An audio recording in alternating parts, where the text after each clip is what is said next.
Hello ನಮಸ್ಕಾರ mister and ಭಕ್ತ್ಸ್, ಹೇಗಿದ್ದೀರೋ? ಸಗಣಿ ಭಕ್ತರ ಹೇಗಿದ್ದೀರೋ?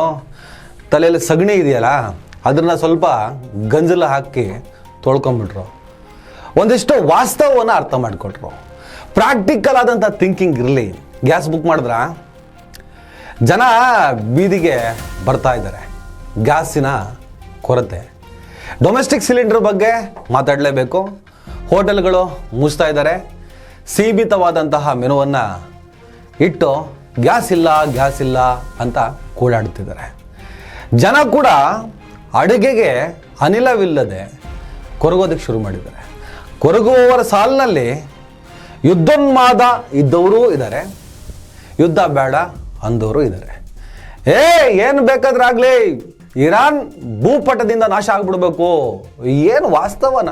ಏನು ಕಾರಮಡ್ಡೆ ಕಿತ್ತಿನೋದ? ಬೇರೆ ಬೇರೆ ದೇಶಗಳ ಭೌಗೋಳಿಕ ಲಕ್ಷಣಕ್ಕೂ ಇರಾನಿನ ಭೌಗೋಳಿಕ ಲಕ್ಷಣಕ್ಕೂ ಬಹಳ ವ್ಯತ್ಯಾಸ ಇದೆ. ಇರಾನಿಗೆ ಸಂಬಂಧಪಟ್ಟ ಹಾಗೆ ಈ ಯುದ್ಧದ ಕಾರ್ಮೋಡಗಳು ಕವಿದಾಗಲೇ ನಾನು ಅದ್ಭುತವಾದಂಥ 2 ಎಪಿಸೋಡ್ ಮಾಡಿದ್ದೀನಿ. ಆ 2 ಎಪಿಸೋಡ್ನ ಲಿಂಕನ್ನು ಇವತ್ತು ನನ್ನ ಡಿಸ್ಕ್ರಿಪ್ಷನಲ್ಲಿ ಕೊಡ್ತೀನಿ, ದಯವಿಟ್ಟು ಹೋಗಿ ನೋಡಿ. ಯುದ್ಧ ಇರಾನ್ ಮೇಲೆ ಅಷ್ಟು ಸುಲಭ ಅಲ್ಲ. ಹಾಗೂ ಶುರು ಮಾಡಿದಿರಿ. ಇರಾನ್ ಕೂಡ ಪಟ್ಟು ಬಿದ್ದಂತೆ. ಯುದ್ಧ ಶುರು ಮಾಡಿದ ನೀವು, ನಿಲ್ಲಿಸೋದು ನಾವು ಅಂಥೇಳಿ ಸಖತ್ತಾಗಿ ಕೊಡ್ತಾ ಇದೆ. ಶಿಶುಕಾಮಿ ಟ್ರಂಪ್ ಸೇರಿದ ಹಾಗೆ ಅನೇಕರೇ ಯುದ್ಧೋನ್ಮಾದದಲ್ಲಿದ್ದವರಿಗೆ ಯುದ್ಧ ಸಾಕು ಅಂತ ಅನಿಸಿದೆ. ದೇಶದಾದ್ಯಂತ ಅಲ್ಲ, ಪ್ರಪಂಚದಾದ್ಯಂತ ಅಮೆರಿಕದ ನಿಲುವಿಗೆ, ಇಸ್ರೇಲಿನ ಕ್ರೌರ್ಯಕ್ಕೆ ಆಕ್ಷೇಪಗಳು, ಆಕ್ರೋಶಗಳು ವ್ಯಕ್ತ ಆಗ್ತಾ ಇದೆ. ನೆಟ್ಟಿಗೆ ಹೋಗ್ತಾ ಇದ್ದಂಥ ದೇಶವನ್ನು ಡಿಸ್ಟರ್ಬ್ ಮಾಡುವಂತಹ ಇವರ ಕಿರಾತಕ ಬುದ್ಧಿಗೆ ಇಡೀ ಪ್ರಪಂಚವೇ ಅನುಭವಿಸ್ಬೇಕಾಗುತ್ತೆ. ಭಾರತದಲ್ಲಿ ಇವತ್ತು ಗ್ಯಾಸ್ ಸಿಲಿಂಡರ್ ಸಮಸ್ಯೆ ಇದೆ. ಪೆಟ್ರೋಲ್ ರೇಟ್ ಯಾವ ಕ್ಷಣ ಬೇಕಾದರೂ, ಯಾವ ಮಟ್ಟಕ್ಕಾದರೂ ಹೋಗ್ಬೋದು. ಪೆಟ್ರೋಲ್ ರೇಟ್ 500 ಆಗಲಿ 1000 ಆಗಲಿ, ನಾನು ಬೆಂಬಲಿಸ್ತೇನೆ ಅನ್ನುವಂಥ ಅಂಧ ಭಕ್ತರು ಕೂಡ 500 ಸಾಯಲಿ, 2 ರೂಪಾಯಿ ದುಡಿಯೋರಿಗೆ 500 1000 ತರೋದಕ್ಕೆ ಸಾಧ್ಯನಾ? 2 rupees ಅಂಧ ಭಕ್ತ್ಸ್. ವಾಸ್ತವದಲ್ಲೇ ಇಲ್ಲ ಇವರು. ಈ ನನ್ನ ಮಕ್ಕಳನ್ನ ನಾವೆಲ್ಲ ಉಲ್ಲೇಖ ಮಾಡಿಬಿಟ್ಟು ವಿಡಿಯೋ ಮಾಡೋದು ಟೈಮ್ ವೇಸ್ಟು. ವಾಸ್ತವವನ್ನು ಮಾತಾಡೋಣ. ಖಮೇನಿನ ಕೊಂದು ತಪ್ಪು ಮಾಡಿದ್ರು. ವೆನೆಜುವೆಲಾ ಹೋಗ್ತಾರೆ, ಅಲ್ಲಿನ ಅಧ್ಯಕ್ಷನನ್ನು ಅನಾಮತ್ತಾಗಿ ಎತ್ತಾಕೊಂಡು ಬರ್ತಾರೆ. ಒಂದು ದೇಶ ಸುಭಿಕ್ಷವಾಗಿ ನಡೀತಾ ಇರುತ್ತೆ, ಅವ್ರ ಪಾಡಿಗೆ ಅವ್ರು ಇರ್ತಾರೆ. ಅಲ್ಲಿ ಬಾಂಬ್ ಹಾಕ್ಬಿಟ್ಟು ಡಿಸ್ಟರ್ಬ್ ಮಾಡೋದು ನೋಡಿ. ಇಸ್ರೇಲು ಸುತ್ತಮುತ್ತ ಅನೇಕ ರಾಷ್ಟ್ರಗಳ ಶತ್ರುತ್ವವನ್ನು ಕಟ್ಕೊಂಡು ಹೇಗೆ ಬದುಕ್ತಿದೆ ಅಂತ ಹೇಳ್ತೀರಿ. ವಾಸ್ತವ ಅದಲ್ಲ. ಇಸ್ರೇಲ್ ಯುರೋಪಿಯನ್ ಜಿಯೋನಿಸ್ಟ್ರು, ಮೂಲ ಯಹೂದಿಗಳೇ ಬೇರೆ, ಈ ಯುರೋಪಿಯನ್ ಜಿಯೋನಿಸ್ಟ್ರೇ ಬೇರೆ. ಎಲ್ಲಿಂದನೋ ಬಂದು ಆಶ್ರಯಕ್ಕಂತ ಬಂದು ಆ ಜಾಗದಲ್ಲಿ ಕೂತ್ಕೊಂಡು ಆ ಜಾಗದಲ್ಲಿ ದೇಶವನ್ನು ಕಟ್ಟಿ ಆ ದೇಶವನ್ನೇ, ಆ ನೆಲವನ್ನೇ ಕಬ್ಜಾ ಮಾಡಿಕೊಂಡು ಅಕ್ಕಪಕ್ಕದವ್ರಿಗೆ ತೊಂದರೆ ಕೊಡ್ತಾ ಇರೋದೇ ಇಸ್ರೇಲು. ಅಕ್ಕಪಕ್ಕದವ್ರು ತೊಂದರೆ ಕೊಡ್ತಿರೋದಲ್ಲ. ಅವ್ರ ನೆಲಕ್ಕೆ ಹೋಗಿ ಅವ್ರನ್ನೇ ಒದ್ದೋಡಿಸುವಂಥ ಪ್ರಯತ್ನ ಮಾಡಿದಾಗ ಆ ನೆಲದ ಮೂಲ ನಿವಾಸಿಗಳು ಯಹೂದಿಗಳು ಸೇರಿದ ಹಾಗೆ ಇವರ ವಿರುದ್ಧ ಧ್ವನಿಯನ್ನು ಎತ್ತಿದ್ದಕ್ಕೆ ಬಾಂಬ್ ಮೂಲಕ ಉತ್ತರ ಕೊಡೋದು. ಅಮೆರಿಕ ಸಾಕೊಂಡಿರುವಂತಹ ಟೆರರಿಸ್ಟ್ ಗ್ರೂಪ್ ಅದು ಇಸ್ರೇಲ್. ಅಲ್ಲಿ ಯಾವುದೇ ಅನುಮಾನ ಬೇಡ. ಅಮೇರಿಕ ಸೃಷ್ಟಿ ಮಾಡಿದ, ಅಮೇರಿಕ ಸಾಕಿ ಸಲಹುತ್ತಿರುವಂಥ ದೇಶ ಅದು. ಅಮೇರಿಕನೇ ಫ್ಯೂಲ್ ತುಂಬೋದು, ಅಮೇರಿಕನೇ ಬಾಂಬ್ ಕೊಡೋದು. ಇಸ್ರೇಲ್ ಏನು ಮಣ್ಣಂಗಟ್ಟಿ ಏನೂ ಅಲ್ಲ. ಕಾರ್ಗಿಲ್ ಯುದ್ಧದ ಸಮಯದಲ್ಲಿ ನಮ್ಮ ದೇಶಕ್ಕೆ ಇಸ್ರೇಲ್ ಸಪೋರ್ಟ್ ಮಾಡಿದ್ರು, ರಷ್ಯಾನೂ ಮಾಡಿದೆ. ಬೇರೆ ಬೇರೆ ದೇಶಗಳು ಕೂಡ ಕಾಸು ಕೊಟ್ಟರೆ ವೆಪನ್ ಕೊಡ್ತಾರೆ, ಹಾಗೆ ಕಾಸು ಕೊಟ್ಟರೆ ಪೆಟ್ರೋಲ್ ಗ್ಯಾಸು ಕೂಡ ಕೊಡ್ತಾರೆ ಅನ್ನೋದಾದರೆ ತರಿಸಿ ಅಲ್ಲ. ಯಾಕೆ ಸಿಲಿಂಡರ್ ಕೊರತೆ? ಎಲ್ಲಿಂದ ಬರಬೇಕು, ಹೇಗೆ ಬರಬೇಕು, ಹಾಗೆ ಬಂದರೆ ಮಾತ್ರ ಎಲ್ಲ ಸಿಗೋದು. ಯಾವುದೋ ರೂಮಲ್ಲಿ 4 ಗೋಡೆ ಮಧ್ಯೆ ಕೂತ್ಕೊಂಡು ತೌಡು ಕೂಟೋದಲ್ಲ ಯುದ್ಧ ಅಂದರೆ. ಇದೇ ಇಸ್ರೇಲು ಸುತ್ತಮುತ್ತ ರಾಷ್ಟ್ರಗಳನ್ನು ಎದುರಿಸಿ ದಿಟ್ಟವಾಗಿ ನಿಂತಿದೆ. ಕತೆ ಹೊಡೆಯೋದಲ್ಲ. ಸುತ್ತಮುತ್ತ ರಾಷ್ಟ್ರದಲ್ಲಿರುವಂಥ ಸಂಘಟನೆಗಳನ್ನು ಎದುರಿಸ್ಕೊಂಡು ಬಂದಿರೋದು ಇಸ್ರೇಲ್. ಗಾಜಾದಲ್ಲಿ ಹಮಾಸು, ಹೆಜುಬುಲ್ಲಾ, ಹೌತಿ, ಇವೆಲ್ಲದೂ ಕೂಡ ಲಿಬಿಯನೋ, ಲೆಬನಾನೋ, ಪ್ಯಾಲೆಸ್ಟೀನೋ, ಯಮನ್ನೋ ಅಲ್ಲಿರುವಂತಹ ಬಂಡುಕೋರ ಸಂಘಟನೆಗಳು, ಇಸ್ಲಾಮಿಕ್ ಸಂಘಟನೆಗಳು, ಇಸ್ಲಾಮಿಕ್ ಗ್ರೂಪ್ಗಳು. ಅಂದರೆ ಹಿಜ್ಬುಲ್ಲಾ, ಹೌತಿ, ಹಮಾಸು, ಈ ಸಂಘಟನೆಗಳನ್ನೆಲ್ಲ ಎದುರಿಸ್ಕೊಂಡು ಬಂದು ಅವ್ರನ್ನ ಮಟ್ಟ ಹಾಕಿದ್ದೇವೆ ನಾವು, ವಿಶ್ವದ ಅತ್ಯಂತ ಬಲಿಷ್ಠ ರಾಷ್ಟ್ರ ಅಂದ್ಬಿಟ್ರೆ ಅದೇ ಉನ್ಮಾದದಲ್ಲಿ ಇರಾನ್ ಕೈ ಇಡ್ತು. ಇರಾನ್ ಒಂದು ರಾಷ್ಟ್ರ. ಏನೇ ಹಿಜ್ಬುಲ್ಲಾ, ಹೌತಿ, ಹಮಾಸು, ಏನೇನೋ ಗ್ರೂಪ್ಗಳಿದ್ದಾವಲ್ಲ, ಇವ್ರನ್ನೆಲ್ಲ ನಿಭಾಯಿಸ್ತಿದ್ದಂತಹ ಒಂದು ರಾಷ್ಟ್ರ. ಬಲಿಷ್ಠವಾದಂತಹ ಯಾವುದೇ ಕಾರಣಕ್ಕೂ ಅಮೆರಿಕಕ್ಕೆ ಸಲಾಂ ಹೊಡೆಯದಂತಹ ಏಕೈಕ ಇಸ್ಲಾಂ ರಾಷ್ಟ್ರ ಇರಾನ್. ಇರಾಕ್ ಕೂಡ ಚೆನ್ನಾಗಿತ್ತು, ಅಲ್ಲೂ ಕೂಡ ಆಂತರಿಕ ದಂಗೆಗಳನ್ನು ಎಬ್ಬಿಸಿ ಸದ್ದಾಂನ ಮುಗಿಸಿದ್ರು, ಗದ್ದಾಫಿಯನ್ನು ಮುಗಿಸಿದ್ರು. ಇರಾನ್ ಕೂಡ ತನ್ನ ಪಾಡಿಗೆ ಸಾಗ್ತಾ ಇತ್ತು, ಎಲ್ಲರ ಜೊತೆ ವ್ಯಾಪಾರ ಮಾಡ್ಕೊಂಡು. ಭಾರತದ ಜೊತೆಗಂತೂ ಸಾವಿರಾರು ವರ್ಷಗಳ ಸಂಬಂಧ ಇರಾನ್ಗೆ. ಪಾಕಿಸ್ತಾನ ಮತ್ತು ಚೀನಾದ ಇನ್ವೆಸ್ಟ್ ಇರುವಂಥ ಗ್ವಾದರ್ ಪೋರ್ಟ್ನಲ್ಲಿ, ಆ ಹಂಗ್ನಲ್ಲಿ ಭಾರತ ಇದ್ದಾಗ ಅದನ್ನೇ ಇಟ್ಕೊಂಡು ಭಾರತದ ಮೇಲೆ ಸಿಕ್ಕಾಪಟ್ಟೆ ಗಾಂಚಲಿ ಮಾಡ್ತಿದ್ದಂಥ ಚೀನಾ ಮತ್ತು ಪಾಕಿಸ್ತಾನಕ್ಕೆ ಬುದ್ಧಿ ಕಲಿಸೋದಕ್ಕೆ ನಮಗೆ ನೆರವಾಗಿದ್ದು ಇರಾನ್. ಚಾಬಹಾರ್ ಪೋರ್ಟಲ್ಲಿ ನಮ್ಗೆ ಅವಕಾಶ ಕೊಡ್ತು ಹೂಡಿಕೆ ಮಾಡೋದಕ್ಕೆ. ಆ ಮೂಲಕ ನಾವು ವ್ಯಾಪಾರ ಮಾಡಿದ್ವಿ. ಪಾಕಿಸ್ತಾನದ ಗಾಂಚಲಿ, ಚೀನಾದ ಗಾಂಚಲಿಯನ್ನು ಧಿಕ್ಕರಿಸಿ ನಿಂತ್ವಿ ನಾವು. ಡಾಲರ್ಗಳ ಅಟ್ಟಹಾಸ ಮಿತಿ ಮೀರಿ ದಬ್ಬಾಳಿಕೆಗಳನ್ನು ಮಾಡ್ತಾ ಇದ್ದಾಗ ರೂಪಾಯಿಯಲ್ಲಿ ವ್ಯಾಪಾರ ಮಾಡುತ್ತೆ ನಮ್ಮ ಜೊತೆ ಇರಾನ್. ಇದನ್ನೆಲ್ಲ ಮರೆಯಕ್ಕಾಗ್ತದ ನಮಗೆ? ಕಾಶ್ಮೀರದ ವಿಚಾರದಲ್ಲಿ ನಮ್ಮ ದೇಶದ ಪರವಾಗಿ ನಿಂತಿದ್ದು ಇರಾನ್, ಪಾಕಿಸ್ತಾನಕ್ಕೆ ವಿರುದ್ಧವಾಗಿ ನಿಲ್ತು. ಭಾರತ ದೇಶದ ಜೊತೆಗೆ ಅಂಥ ಸಂಬಂಧ ಇಟ್ಕೊಂಡಿತ್ತು ಇರಾನ್. ಇರಾನ್ ಅಂದರೆ ಇದೇ ಕಮೇನಿ, ಆಯತುಲ್ಲಾ ಅಲಿ ಕಮೇನಿ ಭಾಳ ಒಳ್ಳೆ ಸಂಬಂಧಗಳನ್ನು ಇಟ್ಕೊಂಡಿದ್ರು ನಮ್ಮ ದೇಶದ ಜೊತೆ. ಎಲ್ಲ ಮರೆದ್ರಿ. ಇಸ್ರೇಲ್ ಬಾಂಬ್ ಹಾಕ್ಬಿಡ್ತು ಇರಾನ್ ಮೇಲೆ, ಅದೊಂದು ಸಾಬ್ರ ದೇಶ, ಅದು ನಾಶ ಆಗಬೇಕು, ಕಮೇನಿ ಸತ್ತ, ಈ ಥರ. ಆದರೆ ವಿನಾಕಾರಣ ಒಂದು ದೇಶವನ್ನು ತೊಂದರೆಗೀಡು ಮಾಡೋದು, ಡಿಸ್ಟರ್ಬ್ ಮಾಡೋದು, ಇವರ ಯುದ್ಧೋನ್ಮಾದದ ವಿರುದ್ಧವಾಗಿ ಮಾತಾಡಲಿಲ್ಲ. ಜಾಗತಿಕ ಪರಿಣಾಮಗಳ ಬಗ್ಗೆ ನಿಮ್ಗೆ ಅರಿವಿಲ್ಲ. ನಿಮಗೇನು ಸಾಬ್ರ ದೇಶ, ಆದರೆ ಸಾಬ್ರ ದೇಶ ಯಾರ ಪರವಾಗಿ ನಿಂತಿತ್ತು? ಇದೇ ಇರಾನ್. ಪಾಕಿಸ್ತಾನ ನಮ್ಮ ಶತ್ರು ರಾಷ್ಟ್ರ ಅಂತೀವಿ, ಪಾಕಿಸ್ತಾನದ ವಿರುದ್ಧ ಇರಾನ್ ಇದೆ, ನಮ್ಮ ದೇಶದ ಪರ ಇದೆ. ಆದರೆ ಇರಾನ್ ನಾಶ ಆಗಬೇಕು, ನಿಮಗೆ ಪಾಕಿಸ್ತಾನ ನಾಶ ಆಗಬೇಕು. ಲಾಜಿಕ್ ಇಲ್ಲದ ಸಗಣಿ ಭಕ್ತರು, ಅಂಡ್ ಭಕ್ತರು. ಅದು ಅಂಡ್ ಅಂದರೆ ಗೊತ್ತಲ್ಲ, ಆ ಭಕ್ತರು ನೀವು. ತಲೆ ಸರಿ ಇಲ್ಲದ, ಒಂದು ಚೂರು ಕೂಡ ಆಲೋಚನೆ ಮಾಡದ, ಒಂದಿಷ್ಟು ಕಾಮನ್ ಸೆನ್ಸ್ ಇಲ್ಲದ, ಈ ಬಾಯಿ ಬಂದಾಗ ಅವ್ರ ಅಮ್ಮನ ಅಕ್ಕನ ಬೈದು ಮಾತೃದೇವೋಭವ ಅಂತ ಹೇಳ್ಬಿಟ್ಟು ಬಾಯಲ್ಲಿ ಕೆಳಗಡೆ ಬೋಮಗ ಸೋಮಗ ಅಂತ ಕಮೆಂಟ್. ನಿಮ್ಮ ಯೋಗ್ಯತೆಗೆ ಬೆಂಕಿ ಹಾಕ.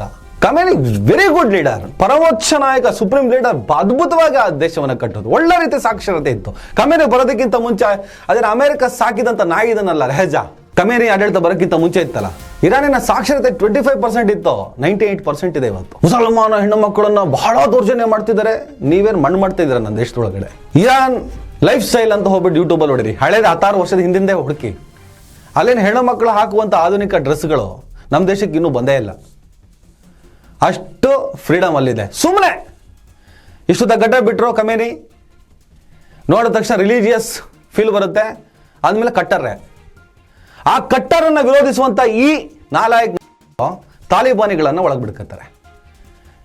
ನಿಜಕ್ಕೂ ಇಸ್ಲಾಮಿನ ಹೆಣ್ಣು ಮಕ್ಕಳಿಗೆ ನರಕ ತೋರಿಸ್ತಿರೋರು ತಾಲಿಬಾನಿಗಳು. ಬಂದ್ರಲ್ಲ ನಮ್ಮ ಮೊನ್ನೆ ತಾಲಿಬಾನಿಗಳು ಪ್ರೆಸ್ ಮೀಟಿಗೆ ಅವಕಾಶ ಕೊಟ್ರ.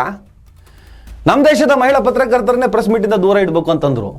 ಕಡೆಗೆ ಅದು ಗಲಾಟೆ ಆದಾಗ ಮತ್ತೊಂದು ಪ್ರೆಸ್ ಮೀಟ್ ಕರೆದು ಅವ್ರ ಮುಂದೆ ಸಾಕಿದ ನಾಯಿ ಥರ ಪ್ರೆಸ್ ಮೀಟ್ ಮಾಡಿ ಹೊರಟೋದ್ರು. ಅದೇ ತಾಲಿಬಾನ್ ಆಡಳಿತ ಇರುವಂಥ ಅಫ್ಘಾನಿಸ್ತಾನದಲ್ಲಿ ಭೂಕಂಪ ಆಯಿತು. ಭೂಕಂಪ ಆದಾಗ ಅವಶೇಷಗಳಡಿ ಮಹಿಳೆಯರ ಸಿಲುಕಿ ನರಳುತ್ತಾ ಇದ್ರು. ರಕ್ಷಣೆ ಮಾಡೋದಕ್ಕೆ ಇವ್ರು ಮುಂದಾಗಲಿಲ್ಲ. ಯಾಕೆ ಗೊತ್ತಾ? ಪರಪುರುಷ ಮಹಿಳೆಯರನ್ನ ಮುಟ್ಟಂಗಿಲ್ಲ ಆ ಕಾನೂನು. ಅಯ್ಯೋ ಬದುಕ್ಸಿ ನನ್ನನ್ನ ಅಂತ ಹೇಳ್ಬಿಟ್ಟು ಓದಾಡ್ತಿದ್ದಾರೆ. ನಾ ಪರಪುರುಷಪ್ಪ, ಮಹಿಳೆಯರನ್ನ ಮುಟ್ಟಂಗಿಲ್ಲ, ನೀ ಸಾಯಿ ಅಂತ. ಇಂಥ ಕ್ರೌರ್ಯದ ಆಡಳಿತ ನಡೆಸ್ತಾ ಇರುವಂತಹ ತಾಲಿಬಾನಿಗಳನ್ನು ಒಳಗೆ ಬಿಡ್ಕತ್ತೀರಿ. ನಮ್ಮ ದೇಶಕ್ಕೆ ಎಲ್ಲ ರೀತಿಯಿಂದ ನೆರವಾದಂತಹ ಇರಾನಿನ ಸರ್ವನಾಶವನ್ನು ಬಯಸ್ತೀರಿ ಅಲ್ವಾ? ಈಗ ಅನುಭವಿಸಿ. ನಾವು ಹೇಳಿದ್ವಿ ಯುದ್ಧ ಬೇಡಪ್ಪ, ಯುದ್ಧ ಅಂದರೆ ತಾಲೂಕ್ ಲೆವೆಲ್ ಕಬಡ್ಡಿ ಟೂರ್ನಿಮೆಂಟ್ ಅಲ್ಲ ಕಣ್ರು. ಯುದ್ಧನೇ ಬೇರೆ. ಯುದ್ಧ ವಿನಾಶದ ಸಂಕೇತ. ಇಸ್ರೇಲ್ ಇರಾನ್ ಮೇಲೆ, ಇರಾನ್ ಇಸ್ರೇಲ್ ಮೇಲೆ, ಯಾವುದೇ ದೇಶದ ಮೇಲೆ ಬಾಂಬ್ ಹಾಕಿದ್ರೆ ಸಾಯೋದು ಅಮಾಯಕರು, ಮಕ್ಕಳು, ಮಹಿಳೆಯರು. ಒಬ್ಬ ಕಮೇನಿನ ಕೊಂದಿದ್ದಕ್ಕೆ ಇರಾನ್ ಪಟ್ಟು ಹಿಡಿದು ಅವಳು ಗಚ್ಕೊಂಡು ಯುದ್ಧ ಮಾಡ್ತಾ ಇದೆ. ಆಗಿದ್ದಾಗಲಿ ನೋಡೇ ಬೇಡ. Do or die. ಯಾವ್ದು ಸಣ್ಣ ಪುಟ್ಟ ಸಂಘಟನೆ ಹೊಡ್ಕೊಂಡು ಬಂದಂಗಲ್ಲ. ಕಮೇನಿನ ಕೊಲ್ದಿದ್ರೆ ಎಲ್ಲರೂ ಸರಿ ಹೋಗೋದು. ಕಮೇನಿನ ಮುಟ್ಟಿ ಅದು ನಿರಂತರ. ಯಾಕಂದ್ರೆ ಅದು ಇರಾನ್, ಅದು ಇರಾಕ್ ಅಲ್ಲ. ಇರಾನಿನ ಭೌಗೋಳಿಕ ಲಕ್ಷಣಗಳೇ ಬೇರೆ, ಇರಾನ್ ರಾಷ್ಟ್ರದ ಮಿಲಿಟರಿ ಪವರೇ ಬೇರೆ, ಇರಾನಿಗಿರೋ ಗಾಡ್ ಗಿಫ್ಟೇ ಬೇರೆ. ಡಿಸ್ಕ್ರಿಪ್ಷನ್ ಲಿಂಕ್ ಕೊಟ್ಟಿದ್ದೆ, ನೋಡಿ ಒಂದ್ಸಲ, ಹಾಳಾಗೋಗಿ ಒಂದಿಷ್ಟು ಬುದ್ಧಿ ಕಲ್ತ್ಕೊಳ್ಳಿ. ಈಗ ನನ್ನ ದೇಶದಲ್ಲೇ ಗ್ಯಾಸ್ ಪೂರೈಕೆಗೆ ಬಹಳ ದೊಡ್ಡ ಪ್ರಮಾಣದಲ್ಲಿ ವ್ಯತ್ಯಯ ಆಗಿದೆ, ಸಿಗ್ತಾ ಇಲ್ಲ. ಅನೇಕ ಕಾರ್ಯಕ್ರಮಗಳು ರದ್ದಾಗಿದೆ. ಕೇವಲ ಹೋಟೆಲ್ ವಿಚಾರ ಅಲ್ಲ, ಗ್ಯಾಸ್ ಇಂದ ನಡೀತಿದ್ದಂಥ ಅನೇಕ ಇಂಡಸ್ಟ್ರಿಗಳು ಮುಚ್ಚಿ ಹೋಗ್ತಾ ಇದ್ದಾವೆ. ಯುದ್ಧ ಸ್ಟಾರ್ಟ್ ಆಗಿ 12 ದಿನ ಆಗಿದ್ದು. ತಿಂಗಳಗಟ್ಟಲೆ, ವರ್ಷಗಟ್ಟಲೆ ಮುಂದುವರೆದ್ರೆ ಏನಾಗ್ಬೋದು ದೇಶದ ಪರಿಸ್ಥಿತಿ, ಇಡೀ ಪ್ರಪಂಚದ ಪರಿಸ್ಥಿತಿ? ಹಾರ್ಮುಜ್ ಜಲಸಂಧಿ ಮೂಲಕನೇ 20% 30% ಇದೇ ಗ್ಯಾಸು, ಇದೇ ಪೆಟ್ರೋಲು, ಅನೇಕ ರೀತಿಯ ಸಾಮಗ್ರಿಗಳು ಇಂಪೋರ್ಟ್ ಆಗುತ್ತೆ ನಮ್ಮ ದೇಶಕ್ಕೆ. ನಮ್ಮ ದೇಶ ಮಾತ್ರ ಅಲ್ಲ, 3 ಖಂಡದ ವ್ಯಾಪಾರಕ್ಕೂ ಬದುಕಿಗೂ ಆ ಹಾರ್ಮುಜ್ ಜಲಸಂಧಿ ವೆರಿ ವೆರಿ ಇಂಪಾರ್ಟೆಂಟ್. ಇರಾನ್ ಉತ್ತರ ಮತ್ತು ಒಮಾನ್ ದಕ್ಷಿಣ ಮುಸಂದಂ ಪ್ರದೇಶ ಅಂತ ಹೇಳ್ತಾರೆ. ಅದರ ನಡುವಿನ ಸಮುದ್ರ ಮಾರ್ಗ ಇದು ಹಾರ್ಮುಜ್ ಜಲಸಂಧಿ. ಪರ್ಷಿಯನ್ ಗಲ್ಫನ್ನು ಗಲ್ಫ್ ಆಫ್ ಒಮಾನ್ ಮತ್ತು ಅರೇಬಿಯನ್ ಸಿ ಜೊತೆ ಸಂಪರ್ಕ ಮಾಡುತ್ತೆ. ಪರ್ಷಿಯನ್ ಗಲ್ಫ್ನಿಂದ ತೆರೆದ ಸಾಗರಕ್ಕೆ ಏಕೈಕ ಸಮುದ್ರ ಮಾರ್ಗ ಇದು. ಇದು ಪ್ರಪಂಚದ ಅತ್ಯಂತ ಮುಖ್ಯ ಆಯಿಲ್ ಚೋಕ್ ಪಾಯಿಂಟ್. 2023-2025 ಇಲ್ಲಿಂದ ದಿನಕ್ಕೆ ಸುಮಾರು 20 ಮಿಲಿಯನ್ ಬ್ಯಾರೆಲ್ ತೈಲ, ಕ್ರೂಡ್, ಕಂಡೆನ್ಸೇಟ್ ಮತ್ತು ಪೆಟ್ರೋಲಿಯಂ ಉತ್ಪನ್ನಗಳು ಹಾದು ಹೋಗುತ್ತೆ. ಇದು ಪ್ರಪಂಚದ ಸಾಗರ ತೈಲ ವ್ಯಾಪಾರದ 20-25% ಮತ್ತು ಒಟ್ಟು ತೈಲ ಬಳಕೆಯ ಸುಮಾರು 20% ಜೊತೆಗೆ ಪ್ರಪಂಚದ 20% ಲಿಕ್ವಿಫೈಡ್ ನ್ಯಾಚುರಲ್ ಗ್ಯಾಸ್ LNG ಇಲ್ಲಿಂದ ಸಾಗುತ್ತೆ. ದಿನಕ್ಕೆ 80-130 ಹಡಗುಗಳು, ವರ್ಷಕ್ಕೆ 30,000ಕ್ಕೂ ಹೆಚ್ಚು ಟ್ಯಾಂಕರ್ಗಳು ಹಾದು ಹೋಗ್ತವೆ. Saudi Arabia, Iraq, UAE, Kuwait, Qatar ಮತ್ತು ಇರಾನ್ನ ಎಣ್ಣೆ ಅಂದರೆ ಆಯಿಲ್, ಪೆಟ್ರೋಲಿಯಂ ಪ್ರಾಡಕ್ಟ್, ಗ್ಯಾಸ್ ಇಲ್ಲಿಂದ ಮುಖ್ಯವಾಗಿ ಏಷ್ಯಾ, ಚೀನಾ, ಭಾರತ, ಜಪಾನ್, ದಕ್ಷಿಣ ಕೊರಿಯಾ 80-84% ಅಷ್ಟು ಈ ಜಲಸಂಧಿಯ ಮೂಲಕವೇ ನಮ್ಮ ದೇಶಗಳಿಗೆ ಚೀನಾ ಸೇರಿದಾಗೆ ಬರ್ತದೆ. ಜಲಸಂಧಿ ಮುಚ್ಚಿದ್ರೆ ಏಷ್ಯಾ ದೇಶಗಳಲ್ಲಿ ತೈಲ ಗ್ಯಾಸ್ ಬಿಕ್ಕಟ್ಟು ಉಂಟಾಗುತ್ತೆ. ಭಾರತ ತನ್ನ ಒಟ್ಟು ಗ್ಯಾಸ್ ಬಳಕೆ ಅರ್ಧದಷ್ಟು ಅಂದರೆ 50% ಆಮದು ಮಾಡಿಕೊಳ್ಳುತ್ತೆ. ಇದರಲ್ಲಿ LNG ಆಮದುಗಳ 50-68% ಮತ್ತು LPG ಆಮದುಗಳ 80-91% ಹಾರ್ಮುಜ್ ಜಲಸಂಧಿ ಮೂಲಕ ಬರುತ್ತೆ. ಮುಖ್ಯವಾಗಿ Qatar, UAE, Oman, Saudi. Crude ತೈಲ ಆಮದುಗಳಲ್ಲಿ 40-50% ಇಲ್ಲಿಂದಲೇ ಬರುತ್ತೆ. ಈಗ US, ಇಸ್ರೇಲ್, ಇರಾನ್ ಯುದ್ಧ ನಡೀತಾ ಇದೆ. ಇರಾನಿನ ಸುಪ್ರೀಂ ಲೀಡರ್ ಕೊಲೆ ಆಗಿದೆ. ಇರಾನ್ ಅದಕ್ಕೆ ಪ್ರತಿಕ್ರಿಯೆಯಾಗಿ ಜಲಸಂಧಿಯಲ್ಲಿ ಮೈನ್ ಹಾಕಿ ಹಡಗುಗಳ ಮೇಲೆ ದಾಳಿ ಮಾಡಿ ಟ್ರಾಫಿಕ್ ನಿಷೇಧ ಮಾಡಿದೆ. ಮಾರ್ಚ್ 2ರಿಂದ ಜಲಸಂಧಿ ಪ್ರಾಯೋಗಿಕವಾಗಿ ಮುಚ್ಚಲ್ಪಟ್ಟಿದೆ. ಕತಾರ್ ಗ್ಯಾಸ್ ಉತ್ಪಾದನೆ ನಿಲ್ಲಿಸಿದೆ. ಟ್ಯಾಂಕರ್ಗಳು ಸಿಕ್ಕಾಕೊಂಡಿದ್ದಾವೆ. ಇದರಿಂದ ಭಾರತಕ್ಕೆ LNG, LPG ಸರಬರಾಜು ನಿಂತು ಹೋಗಿದೆ. ರೆಸ್ಟೋರೆಂಟ್ಗಳು ಮುಚ್ಚುವ ಅಪಾಯದಲ್ಲಿದೆ, ಮುಚ್ತಾ ಇದ್ದಾವೆ. ಸಿರಾಮಿಕ್ ಟೈಲ್ಸ್ ಉದ್ಯಮಗಳು ಉತ್ಪಾದನೆ ನಿಲ್ಲಿಸ್ತಿದೆ. ಫರ್ಟಿಲೈಸರ್, ನಿಮ್ಗೆ ಗೊತ್ತಾ, ಯೂರಿಯಾ ಉತ್ಪಾದನೆ ಕಡಿಮೆ ಆಗ್ತಾ ಇದೆ. ಒಟ್ಟಾರೆ ಗ್ಯಾಸ್ ಕೊರತೆಯಿಂದ ಉದ್ಯಮಗಳೆಲ್ಲ ನಿಂತು ಹೋಗ್ತಾ ಇದ್ದಾವೆ. ಸಿಕ್ಕಿದ್ರೂ ಕೂಡ ಸಿಕ್ಕಾಪಟ್ಟೆ ರೇಟು. ಇನ್ನೊಂದು ತಿಂಗಳು ಯುದ್ಧ ಆಯ್ತು ಅಂತ ಇಟ್ಕೊಳ್ಳಿ, ಸಾವಿರ ದೇಶ ನಾಶ ಆಗ್ಬೇಕು.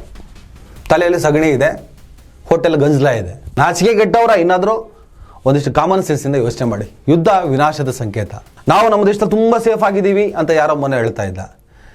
ನನ್ನ ದೇಶದಲ್ಲಿ ಹೇಗೆ ಸೇಫ್ ಆಗೋದಕ್ಕೆ ಸಾಧ್ಯ? ಬೇರೆ ದೇಶಕ್ಕೆ ಬೆಂಕಿ ಬಿದ್ದರೆ. ಅಲ್ಲಿ ಬೆಂಕಿ ಬಿತ್ತು ಅಂದರೆ ಇಲ್ಲಿ ನಮ್ಮ ಹೊಟ್ಟೆಗೆ ಬೆಂಕಿ ಬಿತ್ತು ಅಂತಾನೆ. ಈ ಭೂಮಿ ಸೃಷ್ಟಿಯಾಗಿದ್ದೆ ಹಾಗೆ. ಈ ಭೂಮಿಯ ಒಂದೊಂದು ಭಾಗದಲ್ಲಿ ಒಂದೊಂದು ದೇಶಗಳಿದ್ದಾವೆ. ಒಂದೊಂದು ರೀತಿಯ ಸಂಪನ್ಮೂಲಗಳನ್ನು ಒಂದೊಂದು ದೇಶ ಪಡ್ಕೊಂಡಿದ್ದಾವೆ. ನಾವು ಬೆಳೆಯೋದನ್ನು ಅವ್ರು ಬೆಳೆಯೋಕ್ಕಾಗಲ್ಲ. ಅಲ್ಲಿ ಸಿಗೋದು ನಮ್ಮ ಭೂಮಿಯಲ್ಲಿ ಸಿಗಲ್ಲ. ಹಾಗಾಗಿ ನಾವು ಅವ್ರಿಗೆ ಕೊಡ್ತೀವಿ, ಅವ್ರು ನಮಗೆ ಕೊಡ್ತಾರೆ. ವ್ಯಾಪಾರ ಹೀಗೆ ನಡೆಯುತ್ತೆ. ಯಾವುದೇ ಒಂದು ದೇಶ, ಯಾವುದೇ ಒಂದು ನೆಲ ನಾಶ ಆಯಿತು ಅಂದರೆ ನಮ್ಮ ಬದುಕಿಗೂ ಕೂಡ ಏಟು ಬೀಳ್ತದೆ. ನಾವು ಕೂಡ ಸಂಕಷ್ಟಕ್ಕೆ ಬೀಳ್ತೀವಿ ಅನ್ನುವಂಥ ಕಾಮನ್ ಸೆನ್ಸಿಂದ ನಾವು ಯೋಚನೆ ಮಾಡಿ ಮೆದುಳಿಗೆ ಆವರಿಸ್ಕೊಂಡಿರುವಂಥ ಸಗಣಿಯನ್ನು ತೊಳ್ಕೊಂಡು ಯುದ್ಧದ ವಿರುದ್ಧ, ಹಿಂಸೆಯ ವಿರುದ್ಧ ನಿಲ್ಲುವಂಥ ಮನಸ್ಸು ಮಾಡೋಣ. ನಮಸ್ಕಾರ.